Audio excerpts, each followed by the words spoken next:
Smoke ने आजकल सबको परेशान किया हुआ है। स्मोक की वजह से किसी का गला ख़राब हो रहा है, किसी को नाक का इन्फेक्शन हो रहा है या कुछ लोगों को सांस के मसाइल आ रहे हैं।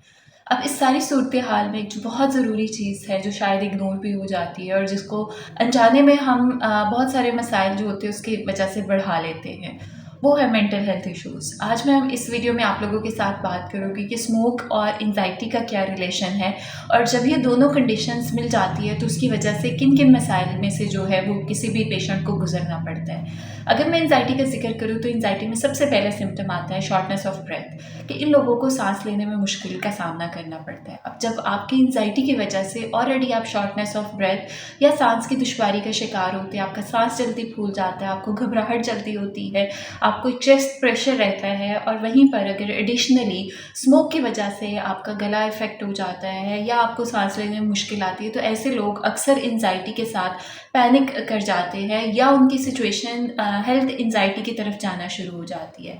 अब स्मोक में कैसे हम एंग्ज़ायटी के पेशेंट्स की हेल्प कर सकते हैं? सबसे पहले तो जितने लोग एंग्ज़ायटी का शिकार हैं, कोशिश करें कि स्मोक में जो है वो कम से कम बाहर निकले, या अगर आप बाहर निकल रहे हैं तो अपने प्रिकॉशनरी मेजर्स जो है उनको ज़रूर फॉलो करें।